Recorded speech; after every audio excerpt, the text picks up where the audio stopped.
আমি প্রথম গ্যারান্টি দিচ্ছি, কুষ্টিয়া জেলায় সাদাবাজি, সাদাও নেই, বাজিও থাকবে।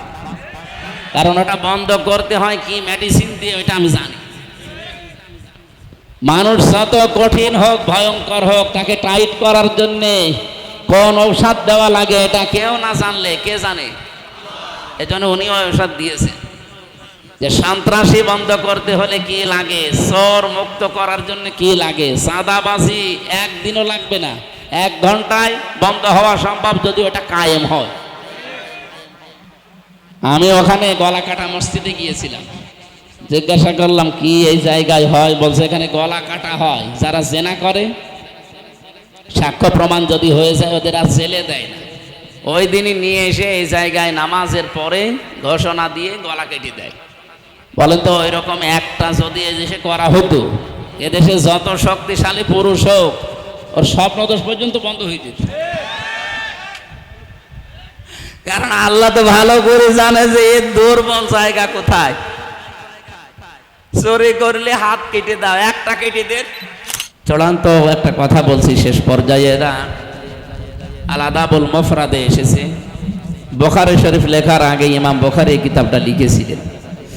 ওখানে একটা হাদিস তিনি 6টা পয়েন্টে নিয়ে এসেছেন। একটা পয়েন্ট এমন আছে, দুনিয়ার ময়দানে যেই মানুষগুলো আদর্শ হিসাবে মুহাম্মদুর রাসূলুল্লাহকে মানে না, এ মারা যাওয়ার পরে বিনা বিচারে বিনা হিসাবে জাহান্নামী। ও যদিও নামাজ পড়ে, যদিও রোজা রাখে, আর যদিও মনে করে যে আমি মুসলমান ছিলাম। এই হাদিস তো আমি এখন বানালাম নাকি? হ্যাঁ, এই হাদিসটা 100% সত্য মনে হয় নাকি 98%? এই জবান যাদের আছে বলেন তো 100% না 98%? 100% সত্য হলে এই দেশে যারা আজ বিশ্ব নবীকে আদর্শ বাদ দিয়ে অন্য কাউকে মেনে চলে, সেজন্য নামাজ পড়ে, রোজা রাখে, আর মনে মনে করে আমার তো ছোটবেলায় মুসলমানি দেওয়াই আছে, ওকে জান্নাতে যেতে পারবে, ওকে জাহান্নামে যাবে, ওকে হিসাব নিকাশ নেবে আল্লাহ? বিনা হিসাবে বিনা বিচারে। এত শক্ত কথা শোনার পরেও যদি কারো মনের পরিবর্তন না হয়, ও যদি আরো উল্টো বোঝে, আমার মনে হয় ওর আর হেদায়েত কপালে নেই। হযরত ইব্রাহিম আলাইহিস সালাম যখন জাতির কাছে এই কথা বলেছিলেন, ইন্নী ওয়াজ্জাহাতু ওয়াজহিয়া লিল্লাযী ফাতারাস সামাওয়াতি ওয়াল আরদা হানিফা ওয়া মা আনা মিনাল মুশরিকিন, খুব ভালো করে মিলাবেন। এখনো যদি ইব্রাহিম নবীর মতো ইখলাস নিয়ে, তার মতো মন নিয়ে আল্লাহর পথে মানুষকে কেউ ডাকতে আরম্ভ করে, হাজার হাজার বছর আগে নবী ইব্রাহিমের সাথে যা হয়েছিল, ইব্রাহিমের সন্তানদের সাথে এখন তাই হবে। তিনি যখন জাতির লোককে এসে বললেন, বিভিন্ন জিনিস তিনি কিন্তু দেখছিলেন। প্রথমে তারকা দেখেছিলেন, চন্দ্র দেখেছিলেন, সূর্য দেখেছিলেন, এগুলো মনে করছিলেন আমার রব হবে। এগুলো যখন অস্তমিত হয়ে গেল একটার পরে একটা, তখন তিনি এই ঘোষণা দিয়েছিলেন, যেটা আমরা যায় নামাজের দোয়া বলে চালিয়ে দেই, এটাকে যায় নামাজের দোয়া। আমার মনে হয় পুরা কোরআন শরীফ যদি কেউ পুরাটা মানতে নাও পারে, শুধু এই আয়াতটা মেনে নিলে সে জান্নাতে চলে যাওয়ার কথা। সব কিছু আছে এই আয়াতের ভেতরে। যদিও এটা যায় নামাজের দোয়া না, এটা হচ্ছে আল্লাহু আকবার তাকবীরে তাহরিমা বলার পরে এইটা পড়ার নিয়ম। আপনারা যারা এতদিন জানতেন না, এখন থেকে আমল করবেন, ভালো হবে। নবীজি এইভাবে করতেন, আল্লাহু আকবার বলার পরেই তিনি এই আয়াতটা পড়তেন, সূরা আনআম আয়াত নাম্বার 79। আমার কথা শোনা যাচ্ছে? আরো অ্যাক্টিভ হওয়া লাগবে ভাই। গল্প করছেন মানে? এদিকে তাকান। হ্যাঁ মুরব্বী, 2 বার তো বলা যাচ্ছে না, মুরব্বী মুরব্বী বললে আবার ভাইরাল হয়ে যাবে। এদিকে তাকান। হযরত ইব্রাহিম বললেন, ইন্নী ওয়াজ্জাহাতু, অবশ্যই আমার এই চেহারা। চেহারা মানে শুধু 3.5 হাত বডি না, এখানে ওয়াজহুন শব্দের শাব্দিক অর্থের ভেতরে আমরা দেখেছি জীবন চালাতে যা লাগে সব এর ভেতরে আছে। জীবন চালাতে বলেন তো পরিবার লাগে না, সমাজ লাগে না, রাজনীতি করা লাগে না, ব্যবসা করা লাগে না, যা লাগে সব আমি আজকে ঘুরিয়ে দিলাম কার দিকে? লিল্লাযী ফাতারাস সামাওয়াতি ওয়াল আরদা, আসমান আর জমিন যিনি বানিয়েছেন তার দিকে। কথাটা অনেক গভীরের কথা, আর এই কথা যদি মুখ দিয়ে মন থেকে ইখলাসের সাথে আপনি সত্যি বের করতে পারে, পৃথিবীর অনেক কিছু আপনার থেকে হাত ছাড়া হয়ে যাবে। আপনার পরিবার হয়তো বিরুদ্ধে চলে যেতে পারে, সমাজ, রাষ্ট্র, আপনার আত্মীয় স্বজন, এমনকি নিজের স্ত্রী পর্যন্ত বিরুদ্ধে চলে যেতে পারে যদি এটা মন থেকে কেউ আমল করার নিয়তে পড়ে। আর লোক দেখানোর জন্য পড়লে হবে না।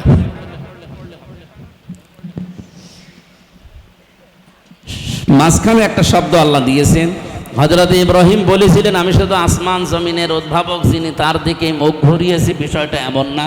হানিফা, আমি লোক দেখানোর জন্য না, মন থেকে একনিষ্ঠভাবে ইখলাসের সাথে আমার মুখ আমি ঘুরিয়ে দিলাম।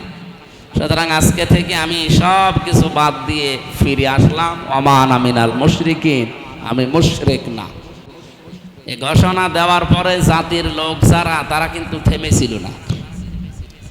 আল্লাহ পাক বলেন, হাজ্জাহু কওমুহু, তার জাতির লোকেরা তার সাথে ঝগড়া বিবাদ, কথা কাটাকাটি, বিতর্ক এগুলো আরম্ভ করেছিল। নবী ইব্রাহিম বললেন, ক্বালা তুহাজ্জুনি ফিল্লাহি ওয়া ক্বাদ হাদান, তোমরা কি আমার সাথে ঝগড়া বিবাদ বিতর্ক এই জন্য করছো, অথচ আল্লাহ আমাকে হেদায়েতের উপরে রেখেছেন। শুধু এতটুকু তিনি বলেননি, ক্বাদ দিয়েছেন, ক্বাদ হাদান, অবশ্যই আল্লাহ আমাকে হেদায়েতের উপরে রেখেছেন, তার হেদায়েতের পথ আমাকে দেখিয়েছে। এরপরও কি আমার সাথে বিতর্কে লিপ্ত হবে? আমি এখান থেকে যে তথ্যটা জাতির লোককে এই মিডিয়ার মাধ্যমে জানাতে চাচ্ছি, সেটা এবার সামনে আসতেছে। আরও এদিকে অ্যাক্টিভ হয়ে থাকেন। ওয়ালা আখাফু মা তুশরিকুনা বিহি ইল্লা ইয়াশা রাব্বি শাইআ, ওয়ালা আখাফু, আমি ভয় করি না, মা তুশরিকুনা বিহি, তোমরা যে সমস্ত বিষয়কে শিরিক করো আল্লাহর সাথে, এই বিষয়গুলোকে আমি পরোয়া করি না, পাত্তা দেই না, ভয়ও পাই না। ইল্লা, তবে আইয়াশা রাব্বি শাইআ, আমার রব যদি চায় সেটা অন্য বিষয়। ওয়াসিআ রাব্বি কুল্লা শাইইন ইলমা, আমার রবের জ্ঞান প্রত্যেকটা বিষয়কে পরিব্যাপ্ত করে আছে। আফালা তাতাযাক্কারুন, জাতির লোকেরা, এরপরেও কি তোমরা শিক্ষা নেবে না? আমি এখান থেকে বাংলাদেশকে মিলিয়েছি। গতকালকে এক নেতা বলছিল, এদেশে জামাত ইসলামী যারা করে তারা যেন মাথা নিচু করে দল করে। বলেন তো, বাংলাদেশে জামাত ইসলামী বাদ দিয়ে এমন একটা দলের নাম বলেন যারা বাতিলের সামনে মাথা নত করে নাই। প্রত্যেকেই আমরা দেখি তারা হয় বিক্রি হয়ে গেছে, নাই মাথা নত করেছে। শুধুমাত্র এই দেশে 54 বছরে টিকে আছে জামাত ইসলাম। যারা এই কথা বলে তারা কিন্তু বিভিন্ন কায়দায় আল্লাহর সাথে শিরিক করছে। হযরত ইব্রাহিম এবার একটা সুন্দর কথা বললেন, কাইফা আখাফু মা আশরাকতুম ওয়ালা তাখাফুনা আন্নাকুম আশরাকতুম বিল্লাহি মা লাম ইউনাজ্জিল বিহি আলাইকুম সুলতানা, জাতির লোকেরা, তোমরা যে বিষয়ে আমাকে ভয় করো, ভয় দেখাও, শিরিক করো তোমরা যে বিষয়গুলো নিয়ে, তোমরা আল্লাহর সাথে শিরিক করে যদি ভয় না পাও, আমি আল্লাহর সাথে শিরিক করি না, আমি ভয় পাবো কোন কারণে? বাংলাদেশে যারা ইসলাম নিয়ে রাজনীতি করে তারা আল্লাহর সার্বভৌমত্ব এই দেশে প্রতিষ্ঠা করতে চায়, ভয় তো তাদের থাকার কথা না। আর এইটার ভেতরে অগ্রগামী অগ্রগণ্য হয়ে আছে বাংলাদেশ জামাত ইসলাম। আপনি যাই মনে করেন, ভেতর থেকে আপনার এই কথাই আসবে। তাছাড়া 11 জন মানুষ জীবন দিয়ে গেল অলরেডি, বাইরের দেশে ছিল আমেরিকাতে, সেখান থেকে এসে জীবন দিল মীর কাসেম আলী শহীদ রহমতুল্লাহ আলাইহি। তারা পারতো না হাসিনার মতো পালিয়ে যেতে, তারা তো ছিলই ওই দেশে। এ দেশে না আসলেই তো তারা বেশি থাকতে পারতো এতদিন, যদি আল্লাহ হায়াত দিত। নিজেরা নির্দোষ ছিল, নিজেরা আল্লাহর আইনের পক্ষে ছিল, এই জন্য তারা ভয় পায়নি। আর যে মানুষগুলো আল্লাহর আইনের বাইরে অন্য কোনো আইন প্রতিষ্ঠা করতে চায় তাদের সবচাইতে বেশি ভয়, এই জন্য তারা আগেই পালায়। আপনি দেখবেন যারা মানুষের তৈরি করা আইন প্রতিষ্ঠা করতে চায়, ট্রাকের চাকা বাস্ট হলে তারা দৌড় দেয়। আমি নিজে দেখেছি, বিশাল আয়োজন, মাইক হাতে নিয়ে সেরকম বক্তব্য চলছে, হঠাৎ কে যেন একটু আওয়াজ দিয়েছে পেছন থেকে, ধর, ও নেতা পালিয়েছে। আমি কি একটা বানিয়ে বললাম? অনেকে মিথ্যা মনে করতে পারে, এ টাঙ্গাইলে বাড়ি একজন টুকু মিয়া, আমি নাম পোড়াটা নিলাম না। অনেক কয়েকদিন আগেও বাঘের মতো হুঙ্কার দিচ্ছিলেন এদেশে জামাত ইসলামী যারা, তারা রাজনীতি করতে পারবে না। রাজনীতি এদেশে কে করবে না করবে এটা ঠিক করবে বাংলাদেশের জনগণ।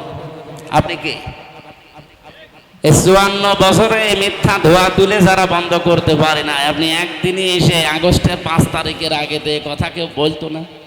হঠাৎ করে এদেরকে নাড়াচাড়া কারা দিচ্ছে আমরা জানি।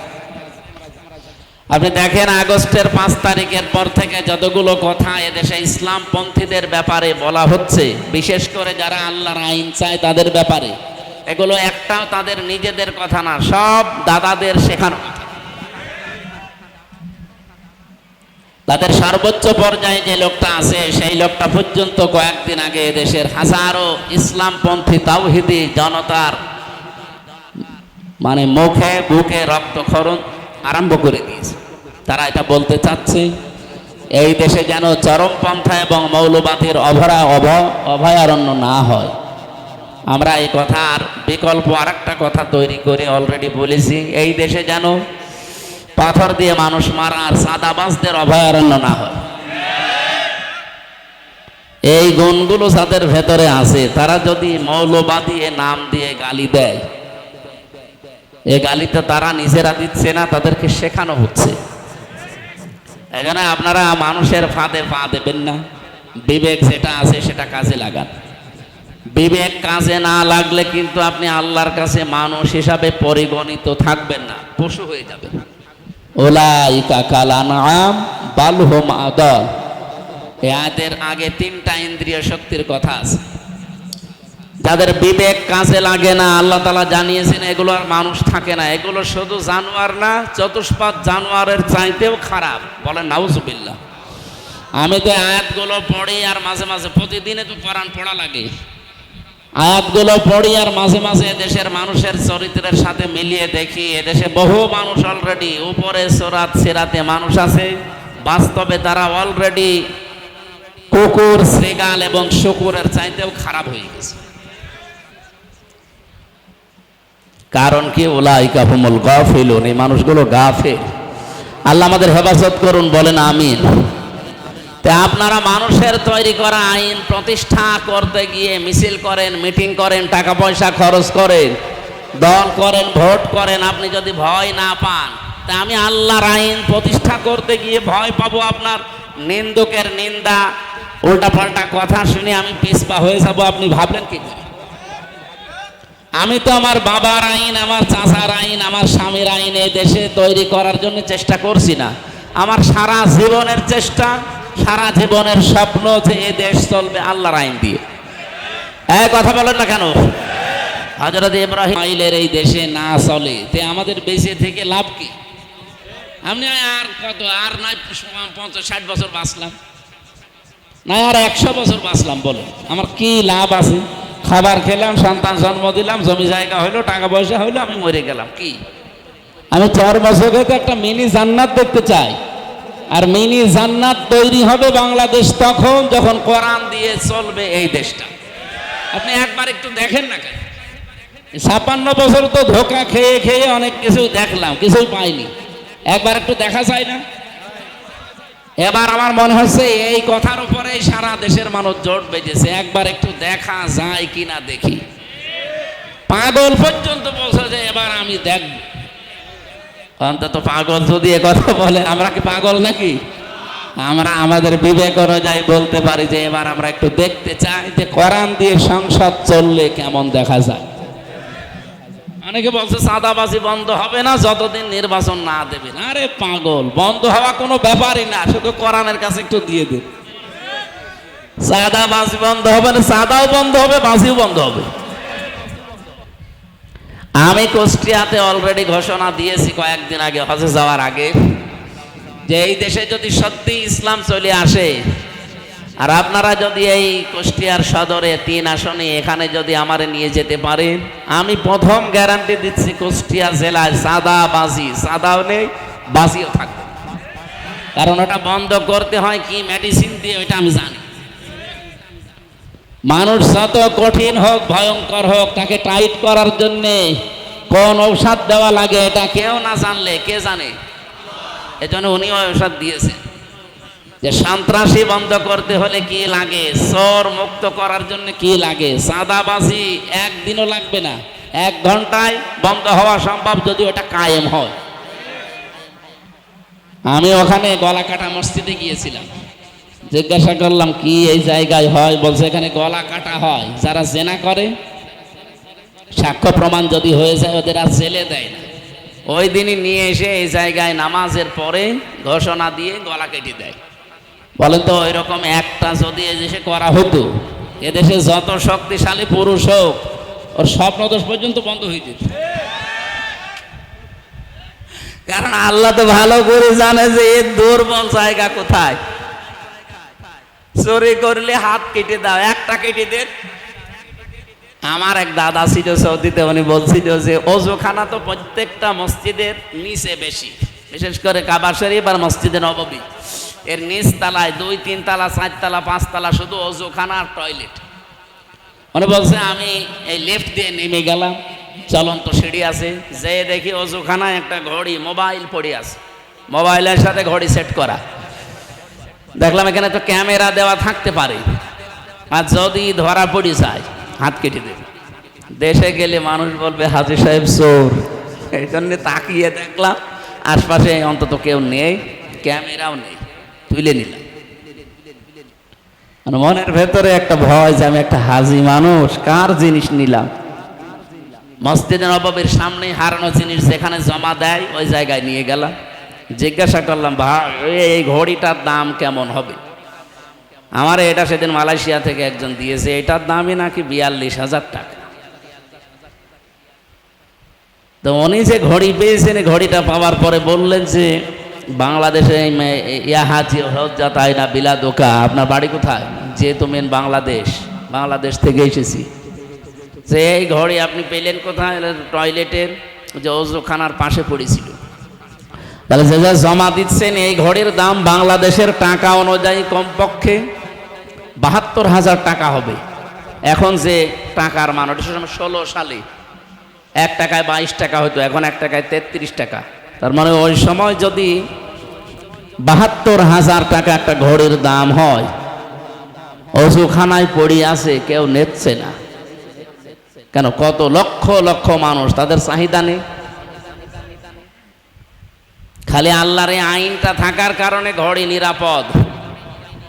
আমাদের দেশে 72 পয়সা থাকে, 72,000 কোটি টাকাও থাকবে যদি ওই আইনটা সংসদে ওই যেদিন স্বাধীন হয়েছিল ওই দিন কায়েম হয়ে থাকতো। বলেন 1,500 বছর আগে এই আইনটা আল্লাহ কোরআনে দিয়েছেন, আস-সারিকু ওয়াস-সারিকাতু ফাকতাউ আইদিয়াহুমা জাযাম বিমা কাসাবা নাকালাম মিনাল্লাহ। এই 1,500 বছরে আজ পর্যন্ত ওই দেশে চুরি প্রকাশ্যে নেই, যদি গোপনে কেউ করে থাকে আলাদা। প্রকাশ্যে যদি চুরি হয় আর যদি ধরা পড়ে ওর সঙ্গে সঙ্গে হাত কেটে দেবে। এমনকি নবীজি বলেছিলেন আমার নিজের মেয়ে ফাতেমাও যদি চুরি করে তাও হাত কেটে দেব। এইটা যদি সত্যি এই দেশে আমরা দেখতে পেতাম, চুরির জন্য এই ভয় আমাদের যায় এখন, এটা থাকতো। এই জন্য চাঁদাবাজি বন্ধ করা কোনো বিষয় না। কালকে ডিজিএফআই এর প্রধান যিনি আমাদের জেলায়, উনি এসেছিলেন দেখা করার জন্য। আমি বললাম যে চাঁদাবাজি হয়, যে মানুষের সম্পদ জোর করে কেড়ে নেয়, আপনারা কি কিছু করেন না? আপনারা প্রশাসনে আছেন, গোয়েন্দা বিভাগে আছে, তো হুজুর আমরা জানি, খালি দেখি। জানেন দেখেন মানে আপনি দেখেন, আপনি জানেন। আমারে উল্টা প্রশ্ন করছে যে আপনি জানেন না চাঁদাবাজি করছে কারা? যার কাছে করছে সে এসে কিছু করতে পারেনি। উনি আরো কিছু গোপন কথা আমার জানালেন। তো বাস্তবতায় ওনার কথার সামারাইজ করে আমি যেটা দেখলাম, এই দেশে গোয়েন্দা বিভাগ বলেন, প্রশাসন বলেন, আরো যা বিচার বিভাগ যা আছে, এগুলো সব কিছুর মূলে এইটা দেওয়া লাগবে। এটার একটা আইন আছে মাত্র সূরা মায়েদার ভেতরে, ওই আইনটা যদি এই দেশে কায়েম করে দেওয়া হয়, এই দেশও সৌদি আরবের মতো চোর মুক্ত হয়ে যাবে। ও হচ্ছে পাহাড় 17 কিলোমিটার। এই বিজ্ঞানীরা এখন গবেষণা করে পেয়েছে উহুদ পাহাড়ের নিচে পুরাটাই নাকি স্বর্ণ।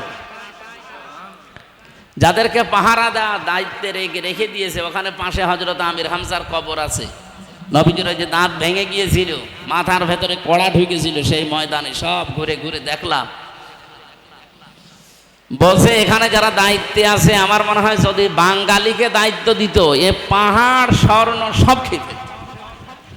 এই যে সিলেটের পাথর খেয়ে ফেলেনি, কথা বলেন না কেন? আমি মালয়েশিয়া বিশ্ববিদ্যালয়, যেটা ইসলামিক, ওই যে আন্তর্জাতিক, ওইটা ঘুরছিলাম মাঝখান দিয়ে, বিভিন্ন হোস্টেলের সামনে দিয়ে যাওয়ার সময় আমাদের কুষ্টিয়া বিশ্ববিদ্যালয় যত বড়, এর চাইতে 20 ডবল এত বড়। হঠাৎ একটা মোবাইল পড়ে আছে, খুব দামি মোবাইল, আইফোন। আমার সাথে থাইল্যান্ডের একটা ছেলে ছিল, আমারে বলছে ওনার ভাষা দিয়ে, হুজুর এই মোবাইলের পাশ দিয়ে যদি বাংলাদেশ আর ভারতের কোনো ছেলে মেয়ে হেঁটে না যায়, তো কিয়ামত পর্যন্ত এটা পড়ে থাকবে, কেউ নেই। ওকে আমার দাম বাড়িয়ে দিল। বলছে বাংলাদেশ আর ভারতের ছেলে মেয়ে যদি এখান থেকে না যায়, এই মোবাইল এখানেই থাকবে। ও মোবাইলের দাম যতই হোক, কমপক্ষে লাখের ওপরে তো দাম হবে আইফোনের। ওদেশে কোরআনের আইন নেই, কিন্তু 120টা দেশের ছেলে মেয়েরা পড়ে ওখানে। আমি পিএইচডি করার জন্য ওখানে চেষ্টা চালাচ্ছিলাম। চিন্তা করেন, এই জায়গায় 120টা দেশের ছেলে মেয়ে, মাত্র 2টা দেশের নাম বলল। থাইল্যান্ডের একটা বৈদ্য, ও বলছে হুজুর আপনি শুধু বাংলাদেশের মানুষ, আর ভারতের কোনো ছেলে মেয়ে যদি এর পাশ দিয়ে যায় তাহলে এ খেয়ে ফেলবে। কিন্তু পৃথিবীর অন্য কোনো দেশের লোকজনের পাশ দিয়ে হেঁটে যাবে। এখন রাত বাজে কত, 2টা বাজে ওই সময়, ওই দেশে 2টার সময় পড়ে আছে, কেউ নেই। সিসি ক্যামেরা ওই জায়গায় নেই, কিন্তু পড়ে আছে, কেউ নিচ্ছে না। আমরা ওই দৃশ্যগুলো বিশ্বের বাইরের দেশে দেখি, ওদের কাছে শুনি, আর আফসোস লাগে, এই দেশটাও যদি আমরা এভাবে দেখতে পেতাম। মালয়েশিয়া মাত্র 2004 সালের আগে আমাদের চাইতেও খারাপ ছিল। এই 21 বছরের দেশটা এমন জায়গায় দাঁড়িয়ে গেছে, মনে হচ্ছে তোর মিনি জান্নাতে ঘুরে বেড়াচ্ছে। প্রায় বাংলাদেশের সাথে 7 ডবল বড়, এত বড় দেশ। 1200 কিলো, 1800 কিলো, 2000 কিলোমিটার খালি পাথর আর পাহাড়, আর ওই যে মরুভূমি, দুই দিকে পাহাড়, রাস্তা মাঝখানে। 1500-2000 কিলোমিটার রাত্রে চলে যাচ্ছি, কোনো ভয় নেই ভেতরে। ড্রাইভারকে বলছিলাম, এই যে এই গা সমসম করছে, আপনি যাচ্ছেন, কোনো ভয় নেই, শুধু আল্লাহর ভয় ছাড়া কেউ আপনার সামনে আসবে না। কি দেশ বানিয়েছে বলেন তো? আমরা এটা বানাতে চাচ্ছি ভাই। এই জন্য আমিরে জামাত আমাদের ডাক্তার শফিকুর রহমানের ঘোষণাগুলো সব স্পষ্ট, যে আমরা সরকারি গাড়ি পর্যন্ত নেব না, প্লট ফ্ল্যাটও নেব না। এমনকি 5 বছরে এমপি থাকাকালীন ওর একটা টাকা বাড়বে না, আরো যা টাকা আছে কমে যাবে। বাংলাদেশে এখন 73টার উপরে দল আছে। একটা দল এই ঘোষণা দেখত যে আমার দল থেকে যদি এমপি হয়, মন্ত্রী হয়, ওর 5 বছরে 1 টাকা বাড়বে না, যা আছে আরো কমে যাবে। আমার মনে হয় বাংলাদেশে কোনো দলের লোক এমপি দাঁড়াবে, ঝামেলা আছে, আমার লাভ কি? আপনি গ্যারান্টি দিয়ে বলেন, আমি কোরআন শরীফ মাথায় নিয়ে হাতে নিয়ে বলবো, আমার দল যে ঘোষণা দিয়েছে, অন্য কোন দল যদি দিতে পারে আমি সেই জায়গায় যোগ দেব। বলেন। আরো আমার কুষ্টিয়ায় একজন ঘোষণা দিয়েছে যে 50 কোটি টাকা খরচ করলেও করব, তাও এই আসন আমার লাগবে। আপনার কি লাভ? 50 কোটি টাকা খরচ করে আপনার কোন লাভ আছে বলেন? আমার 1 টাকা খরচও নেই, 1 টাকা লাভেরও ধান্দা নেই। আপনি যদি 50 কোটি টাকা খরচ করেন, অবশ্যই আপনার 100 কোটি টাকা। হ্যাঁ, কথা বলেন না কেন? এতদিন এই ধোঁকাবাজি, প্রতারণা, মিথ্যা, এগুলো আমরা এই 54 বছর দেখলাম। এখন সবাই মনে হচ্ছে জোট বেঁধেই ফেলেছে। আপনার কাছে খারাপ লাগলেও এটাই সত্য। অনেকেই ভয়ে ভয়ে আছে, যদি পাস না করি তখন আমার অনেকে কি ঝামেলা হবে। আরে ভাই, আপনার ভয় কিসের? 100% গ্যারান্টি দিতে পারি, এবার ইসলাম এই দেশে ক্ষমতায় যাবেই ইনশাআল্লাহ।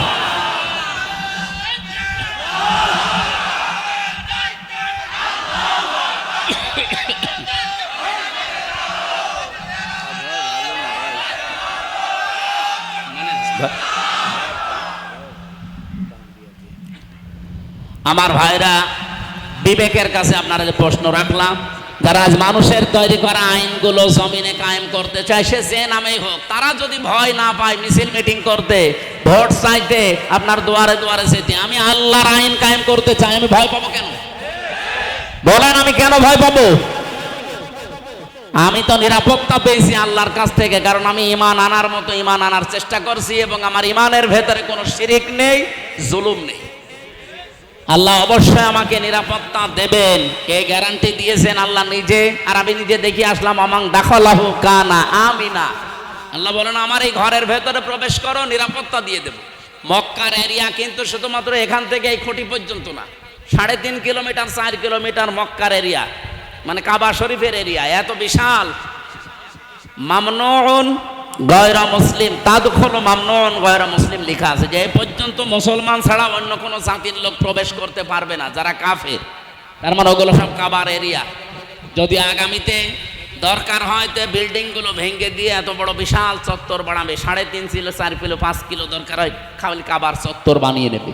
তাহলে এই চত্বরটার ভেতরে যদি কেউ প্রবেশ করে, সে নিরাপত্তা পেয়ে যায় কার কাছ থেকে? আমি নিজে দেখেছি, আপনার বাবার হত্যাকারী আপনি কাবার এরিয়ার ভেতরে পাবেন, কিছু বলতে পারবেন না। অথচ আপনার বাবাকে সে মেরিয়ে এসেছে, কিচ্ছু করার কায়দা নেই ওই এরিয়ার ভেতরে। এমন শান্ত, এমন নিরাপত্তা দিয়ে দিয়েছেন আল্লাহ। এবার আমার প্রশ্ন, বাংলাদেশ কি কাবা শরীফ? এক কথা বোঝার চেষ্টা করেন, বাংলাদেশ কি কাবা শরীফ? তাহলে এই 56,000 বর্গ মাইল ঠিক ওই রকম নিরাপত্তার একটা নগরী বানানো দরকার না? কেন কাবা শরীফের এরিয়া এই চত্বরটা আল্লাহ নিরাপত্তার চাদর দিয়ে ঢেকে দিয়েছেন কেন? এদিকে তাকান, কি শুনতেছেন আপনি? আমি কোরআন সরাসরি বলছি, সূরা আলে ইমরান, আমাং দাখালাহু কানা আমিনা, এখানে প্রবেশ করো, নিরাপত্তা দিয়ে দেব। তাহলে বাংলাদেশকেও যদি কাবা শরীফের মতো নিরাপত্তার নগরী শহর বানানো লাগে, কি করা লাগবে? ওখানে যেটা আছে এখানে সেটা নিয়ে আসা লাগবে। ওখানে কি আছে? 1 নম্বরে ওখানে আছে ওই যে আয়াতটা পড়েছিলাম, 1 নম্বরে কাবার এরিয়ার ভেতরে কোনো শিরিক নেই। কি নেই? আপনি শিরিক পাবেন না। হ্যাঁ, শিরিক ওই দেশের মানুষ করে না, যারা অ্যাক্টিভ মানুষ ওই দেশের। শিরিক কিছু আছে গোপনে গোপনে, বাংলাদেশ, ভারত, পাকিস্তান এই দেশের লোকের আছে, এ করে। এরা মাটি নিয়ে চুমা খায়, যেখানে সেখানে দেখলে খালি চুমা দেয়, আর মনে করে যে না, এখানে কোনো ক্ষমতা কেরামতি আছে। অথচ কাবার পাথর যেটা লাগানো আছে হাজরে আসওয়াদ, এই পাথরকে হযরত ওমর লাঠি নিয়ে বলেছিলেন, কাবার পাথর, শুধু নবীজি তোমাকে চুমা দিয়েছে এই জন্য চুমা দিই। ধরণী তোমারই মতো নেতা পেলেও গো ফুটতো সুখেরি গোলাপ চামেলি বকুল। সূরা বালাদ 20টা আয়াত আছে, একটা রুকু আছে। বালাদ মানে এই যে নগরী, সেটা বলছিলাম যে নিরাপত্তার নগরী মক্কা। আল্লাহ রাব্বুল আলামিন ওই নগরীর কসম দিয়ে আরম্ভ করেছিলেন এই সূরাটা। যেহেতু মক্কায় নাজিল হয়েছে, এখান থেকে একটা তথ্য আজকে আমরা পেয়েছি। কোরআনে কারিমে যে সূরাগুলো আল্লাহ দিলেন 114টা, 92টা আছে মক্কায় আর 22টা আছে মদিনায়। 114টার ভেতরে আমি হিসাব করে দেখলাম, কেন মক্কা নামকরণ, কেন মাদানী নামকরণ। মক্কা এবং মদিনার এই সূরাগুলো চেনার যে বৈশিষ্ট্য আছে 8টা, তার ভেতরে 1 নম্বরে বৈশিষ্ট্য, মক্কায় যে সূরাগুলো আল্লাহ নাজিল করেছিলেন, প্রত্যেকটা সূরায় আপনি দেখবেন ইয়া আইয়ুহান নাস বা ইয়া আইয়ুহাল ইনসান এই নামে আল্লাহ সম্বোধন করেছেন। তো মদিনাতে সেই সূরাগুলো আল্লাহ নাজিল করলেন, সেখানে ইয়া আইয়ুহান নাস দেননি, দিয়েছেন ইয়া আইয়ুহাল্লাযীনা আমানু। আমি আয়াতটা পড়ার পরে চিন্তা করেছিলাম, কেন আল্লাহ মক্কা এবং মদিনাতে ইয়া আইয়ুহাল্লাযীনা আমানু ইয়া আইয়ুহান নাস এগুলো দিলেন। মক্কায় যে 13টা বছর বিশ্বনবী এবং সাহাবা একরাম কষ্ট করেছিলেন, সেখানে কি ঈমানদার ছিল না? এত বড় বড় ঈমানদার, যেখানে আবু বকরের মতো, হযরতে তালহার মতো, জুবাইরের মতো এত বড় বড় ঈমানদার যেখানে, তারপরও আল্লাহ ইয়া আইয়ুহাল্লাযীনা আমানু দেননি। মদিনায় যাবার পরে ইসলামী রাষ্ট্র গঠন হয়ে গেছে, আল্লাহ ডাক দিয়েছেন ইয়া আইয়ুহাল্লাযীনা আমানু। কেন দিলেন? কারণ মদিনা এবং মক্কার ভেতরে পার্থক্য এই, মক্কাতে যত মুসলমানই থাকুক না কেন রাষ্ট্রীয় ক্ষমতায় বসেছিল আবু জেহেল। আল্লাহর আইনগুলো পূর্ণাঙ্গ মানা সম্ভব না, হয়তো ব্যক্তিগত আর সামাজিকভাবে কিছু নিয়ম গোপনে মানা সম্ভব ছিল। মদিনাতে রাষ্ট্রীয়ভাবে ইসলাম কায়েম হয়ে গেছে, কোরআনের বিধান চলে, সেখানে ওপেন ভাবে আল্লাহর নিয়ম নীতি মানা যায়।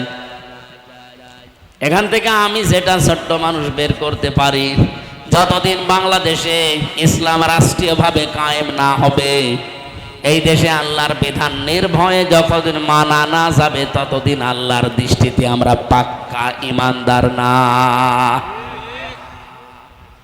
আপনি আরো চিন্তা ভাবনা করেন, অনেক কিছু বের করতে পারবেন এখান থেকে। আপনি যত বড় জব্বা গায়ে দিয়ে, আমি তো জব্বা কম বড় গায়ে দেয়নি, পা পর্যন্ত আমার জব্বা। যত বড় পাগড়ি মাথায় দেন, হাতে যত বড় তসবি নিয়ে হাঁটেন না কেন, যারা রাষ্ট্রীয়ভাবে ইসলামকে কায়েম করার বিপক্ষে বলে না এগুলো ঝামেলার কাজ, দুনিয়ার কাজ, আমরা ওর ভেতরে নেই, আমরা দিনের প্রচারে আছি। মক্কায় কি সাহাবা একরাম দিনের প্রচার গোপনে করেন নাই? কত কিছু করার পর আল্লাহ ইয়া আইয়ুহাল্লাযীনা আমানু বললেন না কেন? কারণ এমন একটা রাষ্ট্রে তারা বসবাস করতেন যে রাষ্ট্রীয়ভাবে সুদ চলতো, ঘুষ চলতো, মানুষ হত্যা চলতো। আমাদের দেশেও এখনো কম যাচ্ছে না, এদেশেও এখন রাষ্ট্রীয়ভাবে জেনা বিভিন্ন জায়গায় চালু হয়ে আছে, গলন্দ ঘাটে, যশোরে, এই কথা বলছে না কেন?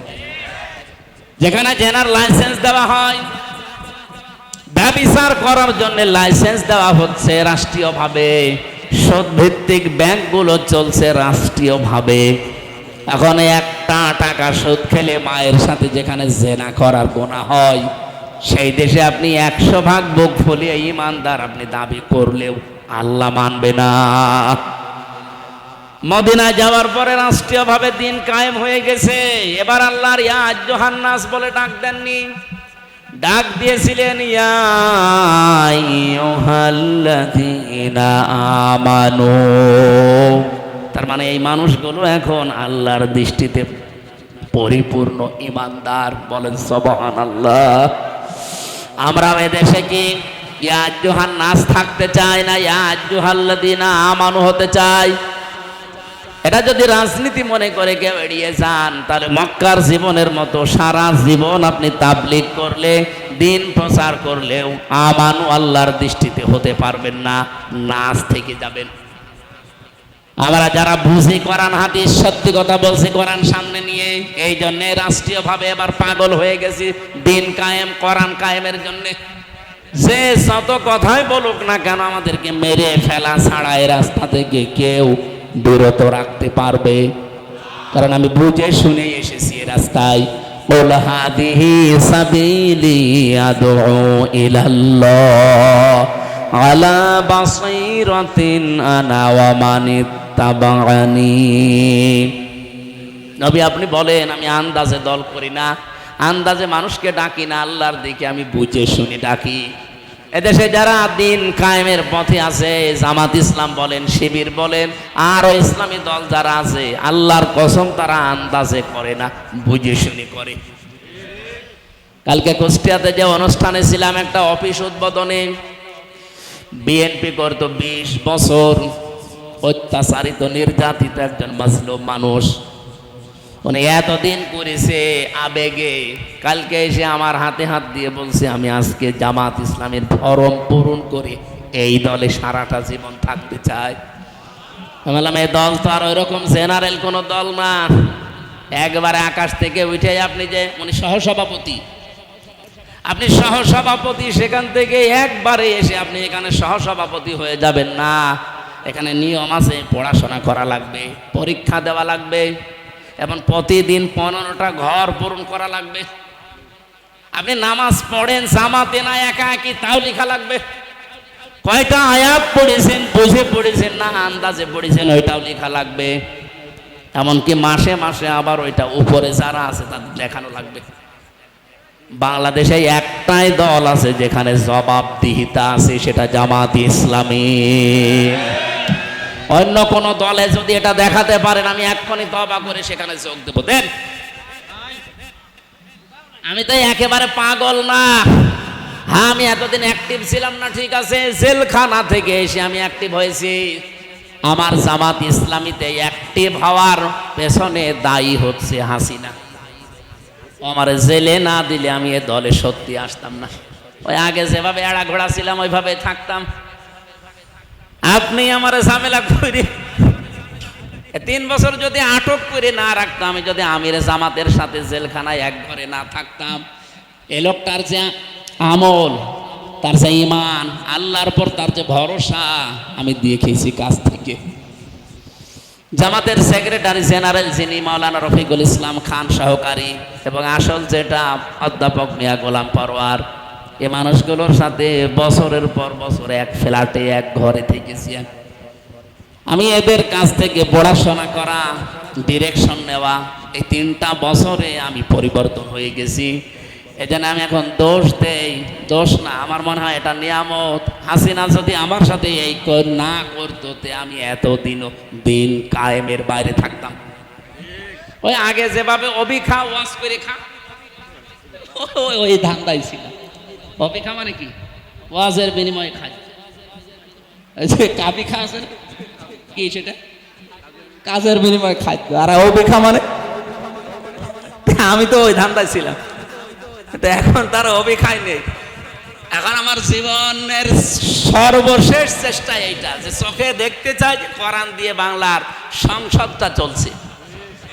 300 এমপি ঘোষণা দিয়েছে, নমিনেশন দিয়েছে বাংলাদেশ জামাত ইসলামী থেকে। তার ভেতরে আলী আসগার সাহেব একজন না। 151 জন যদি দেশের মানুষ আল্লাহর রহমতে এবার এদেরকে পাঠাতে পারে, আপনি দেখবেন 5 বছর লাগবে না। আমিরে জামাত ঘোষণা দিয়েছে মাত্র 3 বছর সময় দেবেন, এই দেশ আমরা সত্যিই মিনি জান্নাত বানিয়ে দেব। আপনি টেকনাফ থেকে তেজগাঁও পর্যন্ত হেঁটে যাবেন আপনার যুবতী মেয়ে নিয়ে, শুধু আল্লাহর ভয় ছাড়া কোনো ভয় থাকবে। সেই গ্যারান্টি কোরআনে আছে না? ওটা শুধু কার্যকর করা দরকার। তাহলে এই দেশে আমরা যতই চেষ্টা করি আল্লাহর কাছে ইমানদার পরিপূর্ণ হওয়া সম্ভব না। এটা আমার চিন্তা, আমার গবেষণা। যদি কারো আরো উন্নত গবেষণা থাকে বলেন, আপনি জীবনেও পারবেন না। যদি পারতেন তাহলে মক্কায় নবীজিকে আল্লাহ ইয়া আইয়ুহাল্লাযীনা আমানু বলতো। পড়া কোরআন শরীফ ছেড়ে দিলাম, দেখেন তো মক্কা সূরা ইয়া আইয়ুহাল্লাযীনা আমানু আছে নাকি? নেই। যত ইয়া আইয়ুহাল্লাযীনা আমানু এটা মদিনায়। এরপরও যদি কারো বিবেকে ধাক্কা না লাগে, আমার মনে হয় ওর বিবেকে কুকুরে পোশাক করেছে। অবশ্য ঠিক। এরকম একটা সূরার মাত্র একটা আয়াত পড়েছি। আল্লাহ বলেন উলাইকা সাহাবুল মাইমানা, এরাই সৌভাগ্যশালী।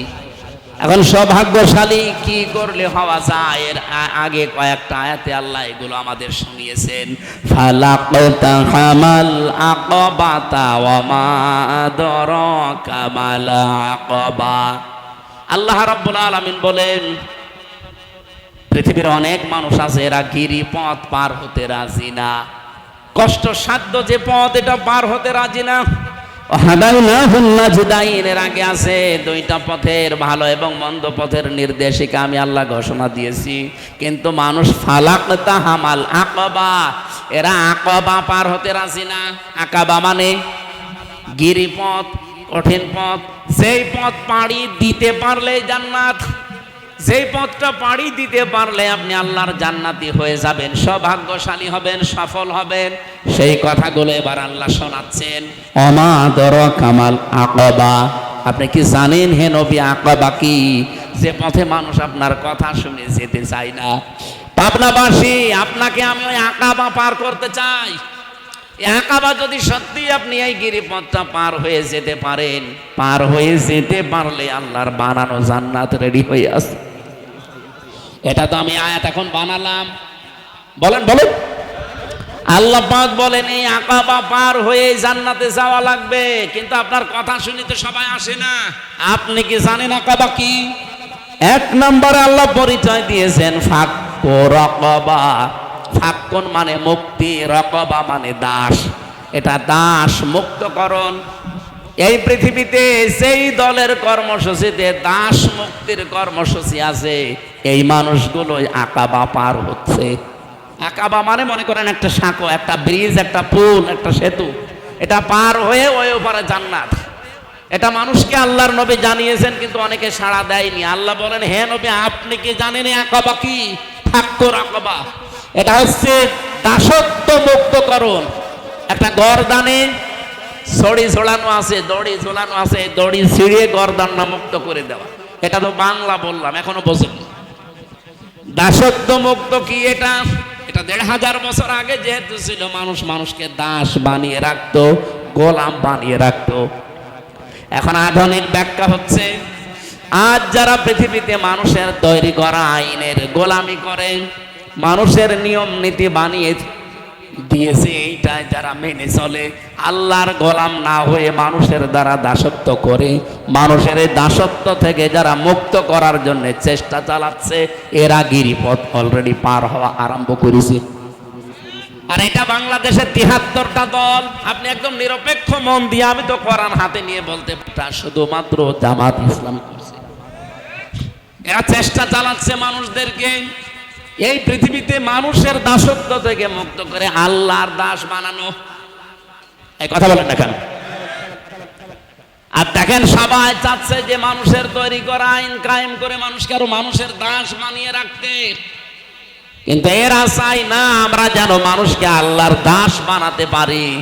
যে শৃঙ্খল দিয়ে গলায় শিকল দিয়ে বাঁধা আছে, ওই বাঁধা আমরা মুক্ত করতে চাই। এটা বিভিন্ন মাধ্যম থাকতে পারে, অনেকে অনেক মাধ্যম নিয়েছে, কিন্তু জামাত ইসলামী যে ভোটের মাধ্যমে এটা করতে চায়, এই দেশের সব মানুষ যেহেতু এই সিস্টেমে। আমরা দেখলাম ঢাকাতে বিশাল সমাবেশ হওয়ার পরে এক আলেম মন্তব্য করেছিল, ৫ লাখ না ৫ কোটি মানুষ এক জায়গায় হলেও ইসলাম কায়েম হবে না। হবে না, এটা আমরাও জানি। আর এটা ইসলাম কায়েমের মাধ্যমও না। কিন্তু ইসলাম কায়েম করার জন্য এই দেশে যদি আপনি এখন সশস্ত্র জিহাদ আরম্ভ করেন, সশস্ত্র যুদ্ধ আরম্ভ করেন, আপনি টিকে থাকতে পারবেন না। কি কথা বলছেন আমার? টিকে থাকতে পারবেন? আফগানিস্তানের মতো এই দেশে কি পাহাড় আছে? পাহাড়ে লুকিয়ে থাকবেন? এই দেশের মানুষ সেইভাবে চলতেছে, ঠিক ওইভাবে আপনাকে এগিয়ে যাওয়া লাগবে। এমনকি বিশৃঙ্খলা যেন না হয় সেদিকেও খেয়াল রাখা লাগবে। মক্কা বিজয় হওয়ার মক্কা বিজয় হওয়ার পরে নবীজি নিজের স্ত্রী হযরতে আয়েশাকে ডাক দিলেন। হযরতে আয়েশা আনমনা হয়েছিলেন, তাকে বললেন, এদিকে খেয়াল করো। কি? তিনি বললেন, হে আয়েশা, এখন কিন্তু হাতে আমার ক্ষমতা, পুরা মক্কা আমি এখন ওলট পালট করে ফেলতে পারি। আমি যা বলবো মক্কায় তাই হবে। কথা বলেন এখন। এই মুহূর্তে আমার মনে চাই কাবা শরীফ যেইভাবে ছিল আমি যেন আবার ওইভাবে বানাই। আপনি এখন কাবা শরীফে দেখবেন চতুর্ভুজ করা, 4 কোণা। কাবা শরীফ একেবারে আদম নবী যখন বানায়, ইন্নাউ ওয়ালা বাইতি উবদি আলিন নাস লাল্লাযী বিবাক্কাতা মুবারাক। আল্লাহ বলেন, পৃথিবীর প্রথম ঘর যেটা বানানো হয়েছিল ফেরেশতাদের এবং আদম নবীকে দিয়ে, সেটার নাম কাবা। ওই যে মক্কায় যেটা বাক্কা, এই মক্কা বা বাক্কায় যেটা প্রতিষ্ঠিত, ওইটা ওই সময় ছিল লম্বা, এই যে টেবিলের মতো লম্বা। কিন্তু এখন ওইভাবে আর কাবা শরীফ নেই, এখন হয়ে গেছে 4 কোণা। পাশে দেখবেন একটা জায়গা একটু ঘিরে দেওয়া আছে, হাতিমে কাবা বলা হয়, ওইটাও কাবার অংশ। ওর ভেতরে ফরজ নামাজ কেউ পড়ে না, বাইরে পড়ে। কারণ কাবা শরীফের ভেতরে ঢুকে যদি ফরজ নামাজ কেউ পড়ে, তাহলে কেবলা কোনটা? কাবা শরীফ একবার আগুন লেগে ধ্বংস হয়ে গিয়েছিল। কুরাইশ নেতা যারা, তারা ডাক দিয়ে বলেছে, আমরা কাবা আবার পুনর্নির্মাণ করতে চাই, কিন্তু হারাম টাকা দিয়ে না। কাবা ঘর বানাবো আমাদের হালাল টাকা দিয়ে। যার যার কাছে হালাল টাকা আছে নিয়ে আস। হালাল টাকা এক জায়গায় করে কাবা বানানো আরম্ভ করেছে, কিন্তু কাবা শরীফ পূর্ণাঙ্গ নির্মাণ হওয়ার আগে টাকা শেষ। কারণ হারাম টাকা তো আর দেওয়া যাচ্ছে না। এই জন্য যেভাবে ছিল ওইভাবে করে তারা আজ ১৫০০ বছর চালাচ্ছে। কাবা শরীফের যে এরিয়াটা, ওইটা এখনো ঘিরে দিয়েছে সরকার। এই ১৫০০ বছরই ঘেরা। ওখানে নামাজ পড়া হয় না, শুধু নফল আর সুন্নত পড়ে। ফরজ নামাজে 4 কোণা ঘর, তো এটা কাবার অংশ। উনি বললেন, আয়েশা আমার মনে চায় এখন কাবা শরীফটা আমি আবার ওই আগের আকৃতিতে ফিরিয়ে দেই, কিন্তু আমার আকাঙ্ক্ষা আশঙ্কা হচ্ছে, ভয় হচ্ছে, এটা যদি করি তাহলে এই দেশে আবার বিশৃঙ্খলা আরম্ভ হবে।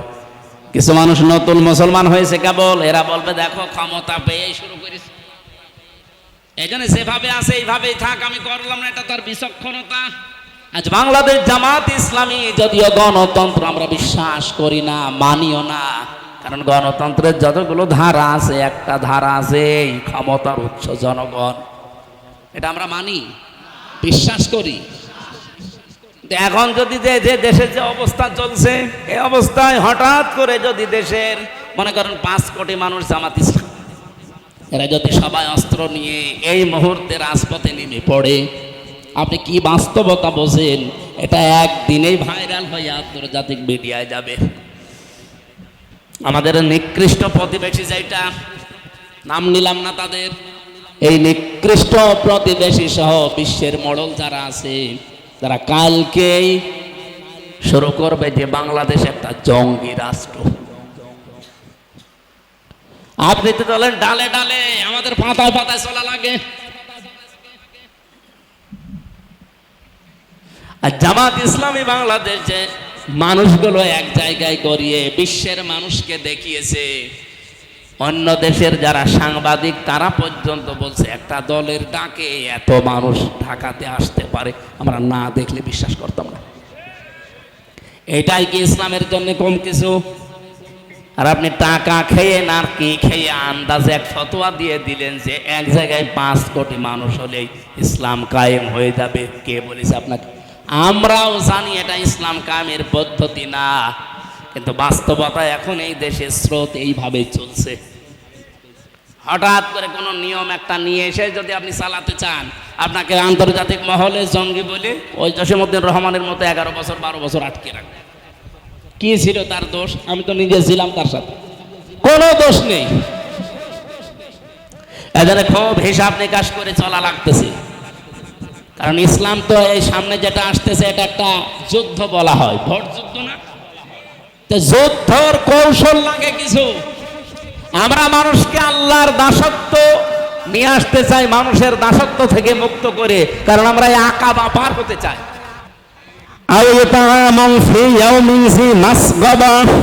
হে নবী, 2 নম্বরে তাদের কর্মসূচি থাকবে, তারা এতিম মিসকিন অসহায় মানুষদের তারা পাশে চেয়ে দাঁড়াবে।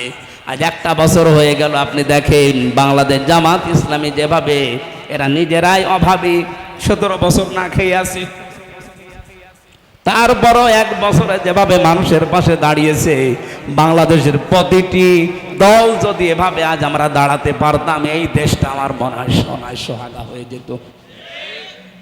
আমি সেদিন কুষ্টিয়া বড় বাজারে 300 ছাতা দিয়েছিলাম, ওই যে রিক্সা চালকরা ওনাদের হাত ছাতা বেঁধে দিয়েছিলাম। কিছু মানুষ বলা আরম্ভ করেছে 300 ছাতায় আর কি হবে। আরে ভাই, আমার সামর্থ্য আছে 300, আমি 300 ছাতা নাই বেঁধে দিলাম, আপনি বড় দল, আপনি 3000 বেঁধে দেন। কুষ্টিয়ায় যদি অন্তত 5000 ভ্যান চালক রিক্সা চালক থাকে, তাদের উপকার হবে না? প্রত্যেকটা দল যদি তাদের সামর্থ্য অনুযায়ী এরকম সামাজিক কাজগুলোতে এগিয়ে আসতো, আমরা ওই আকাবা গিরিপথ পার হতে চাই, এই জন্য এই কাজগুলো আমরা হাতে নিই। আমি কোরআনের সাথে মিলিয়ে দেখলাম যা যা জামাত ইসলাম করছে সবগুলো সূরা বালাদ থেকে নেওয়া। সুবহানাল্লাহ বলতে পারেন না? এরা যদি কোরআন কেন্দ্রিক জীবন যাপন করে, আর জামাত ইসলামী বাংলাদেশের প্রথম কাজই এইটা যে জামাত কর্মী যে হবে সে সমাজকর্মী হওয়া লাগবে। আপনি সমাজকর্মী না হয়ে জামাত কর্মী হতে পারবেন না। উড়িয়ে এসে জুড়ে বসে আমি সভাপতি না, আপনাকে আগে কাজ করে দেখাতে হবে যতটুকু ইনকাম করেন। আর বাংলাদেশে আমার মনে হয় একমাত্র একটাই দল আছে, বাংলাদেশ জামাত ইসলামী, যাদের প্রত্যেকটা নেতা কর্মী কাজ করে খায়। কেউ চাঁদাবাজির সাথে যুক্ত আছে, চুরির সাথে যুক্ত আছে, মানুষকে ঠকিয়ে ধোকাবাজি করে খাওয়ায় যুক্ত আছে না, কারণ এরা কাজ করে খায়।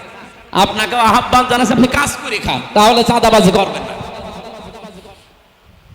আমি আমার খুলনা রেঞ্জের যিনি ডিআইজি আছেন, ওনাকে কয়েকদিন আগে বলেছিলাম, কুষ্টিয়া এসেছিলেন, যে স্যার আপনার উপরে যারা আছে তাদেরকে বলেন বাংলাদেশ পুলিশ প্রশাসনে যারা আছে এবং অন্যান্য দিক বিভাগে যারা আছে প্রশাসন কেন্দ্রিক, তাদের বিভাগটা যেন আলাদা করে দেয়। তারা কোনো নেতা খেতা নেত্রী কোনো মন্ত্রী এমপির কথা চলবে না, তারা চলবে সরাসরি তাদের আইসির কথা মতো। এ দেশটা এমনি ভালো হয়ে যাবে, মালয়েশিয়া যেমন চলছে।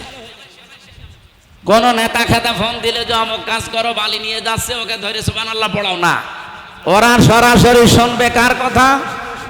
ওদের আইসির কথা। এভাবে চলতে দেন একটা বছর, অন্য কোনো কিছু লাগবে না, শুধু পুলিশ। আর 2 নাম্বার বলেছিলাম, ওদেরকে 8 ঘন্টা করে ডিউটি করে বাংলাদেশ সহ বিশ্বের যত জায়গায় আমি দেখলাম। 8 ঘন্টা 10 ঘন্টার উপরে ডিউটি কারো নেই। সুতরাং 8 ঘন্টার উপরে যারা ডিউটি করবে 2-5 ঘন্টা আরো বেশি, এই ওভার টাইম হিসাবে তাদের বেতন দেওয়া লাগবে। প্রশাসনে এটা নেই।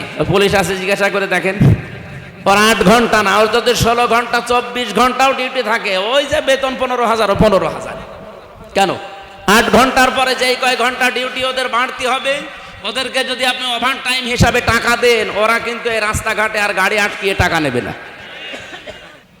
না, আমরা চাই এটা। আর ইসলাম যদি আসে এটাই হবে। 8 ঘন্টার পরে সে যেখানে ডিউটি করবে ওভার টাইম 4 ঘন্টা 5 ঘন্টা হিসাব করে তার বেতন বাড়িয়ে দেওয়া হবে।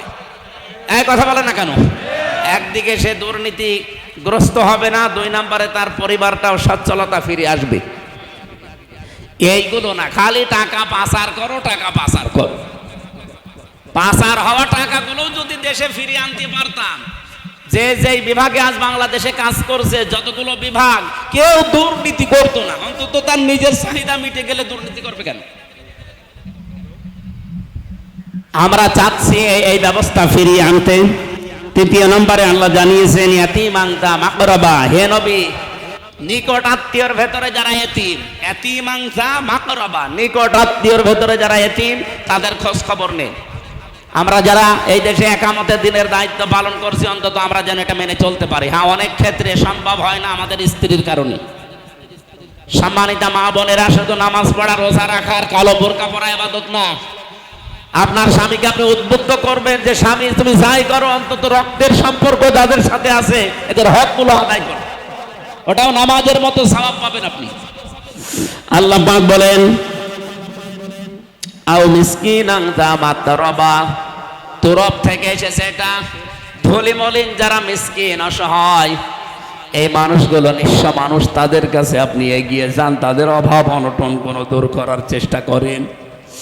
এই সমাজ সেবামূলক কাজগুলো যদি সত্যি আমরা হাতে নিতে পারি, আল্লাহর কসম, আল্লাহর যে গিরিপথ, যে কষ্টের পথগুলো আছে, এটা পার হয়ে আমরা জান্নাতে যেতে পারবো ইনশাআল্লাহ। সুম্মা কানা মিনাল্লাযীনা আমানু ওয়া তাওয়াসাউ বিস-সাবরি ওয়া তাওয়াসাউ বিল মারহামা। এরপরে যে মানুষগুলো ঈমান আনে, সবরের, একে অন্যকে ধৈর্যের উপদেশ দেয়, উশৃঙ্খলা চরম পন্থা অবলম্বন করতে তারা বলে না। এত বড় কঠিন কঠিন পরিস্থিতির সামনে পার করছি, এরপরও কোনো চরম পন্থা আমরা অবলম্বন করি নাই। আমরা এই কর্মসূচিগুলো হাতে নিয়েছি। অথবা সাউবিল মারহামা, তারা একে অন্যকে রহমের উপদেশ দেয়, দয়ার উপদেশ দেয়। আল্লাহ রাব্বুল আলামিন এই আয়াতগুলো আমাদের জীবনে 100% যেন কায়েম করে দেন। উলাইকা সাহাবুল মাইমানা, এরাই হচ্ছে ডানপন্থী। আর এই মানুষগুলো সৌভাগ্যশালী।